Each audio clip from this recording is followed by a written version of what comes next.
One of the things I really love about quilt making is that it's so ordinary. Quilts are part of our lives. People who don't know how to quilt, who have not taken a class, will just jump in and do it anyway. How democratic is that? I mean, how universal is that? These are the objects that are part of normal life, which then become a vehicle for expressing normal life.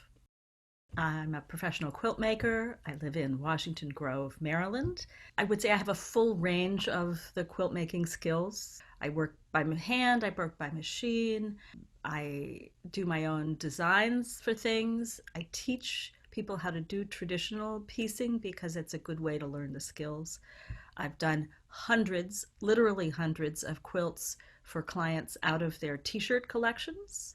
I am a full-time professional musician. I play the banjo, guitar, the fiddle, the ukulele. I teach all those instruments. I perform full-time with my partner, Marcy Markser, and I have been doing that for about 47 years. About 15 years ago, Baltimore Museum of Art, there was a Faith Ringgold exhibit of her story quilts, and it grabbed me. And it has stuck with me all along that at some point I really wanted to make some story quilts. I did take Lauren's class on t-shirt quilts because I have t-shirts that go back to the beginning of my career. The first folk festival I played in 1974. And that's where I sort of realized, oh, I can fudge the same way that I can fudge in music. You know, if I play a batch of notes and it doesn't go the way I planned, I know how to improvise it, turn it around, make it work. And the t-shirt quilt was all full of that in a totally fun way. We also got to struggle with the important problem as an artist of what happens when your project kind of veers off in a direction that you don't want it to go. She had a general idea, but each project she was working on evolved as it wanted to. And some of these things she tried worked really well, and one particular project just was not going well, and she had the courage to say, let's start over. We will set this aside. So she learned a tremendous amount from the project that you will never see. I have a long relationship with the names quilt, the AIDS Memorial quilt. It was ruminating in my head, oh, one day I'm going to make a quilt about the quilt. The original idea required a lot of drafting. Marcy and I projected that picture onto a wall, onto a huge piece of white paper.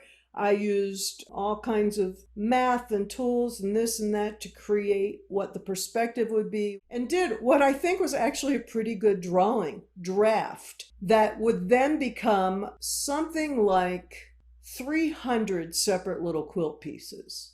In the end, I took a step back and I said, all of my time here is going to be spent on the mechanics, and very little of it is going to be spent on the emotion of these people lost to this disease and telling that story. The Road Home quilt is a great example of a piece of my own work that took off in an unexpected direction. The road is made out of squares of fabric that have writing on them. When I had my studio in the Gaithersburg Arts Barn, there were public events going on and festivals and things going on in the community. One time they had a house and garden tour. When folks stopped into my studio, I had them write to the prompt, home is ... And I ended up with about 78 squares. That was everything from somebody's street address to really sweet little sentences. Home is where I sit with my grandchildren. Home is where the dog lives. Home is where I feel safe. Home is where I hang my hat. That one has a little picture of a hat on it. And that was a time in my life when I was newly divorced. So the issue of what is it that makes a home was on my heart. I thought when I started this project, I'll collect all these home is things, and then I'll do a format that is a formal garden. And I got all this truth, and it didn't fit into my preconceived little boxes. It just wouldn't do that. So I let it not do that. It hung in an exhibit, and I could hear what people said. People wondered, oh, is the road going out the upper edge to the center? Does the road start in the center and go out? They didn't need the backstory. It was none of their business that there was a backstory. But they brought their own story to it, and they had a conversation. How amazing is that? I just happened upon a stack of letters in a drawer at my mother's house the night before she passed away. She'd been in the hospital for a week, she'd been ill for a while, and I opened them up, and they were beautifully handwritten letters from my father to my mother. The postmarks were amazing, the stationery was amazing, his handwriting was amazing. I think what my mother's sister and I both felt was, okay, there really was love there once.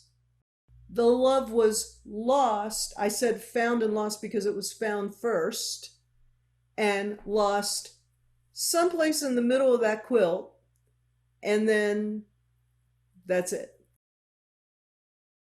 Humanity is interesting, and the roller coaster of humanity and families is interesting. That is why I need to quilt, because these really important stories in my life touch me emotionally. So I need my intuitive self, my nonverbal self, to participate in telling these important stories.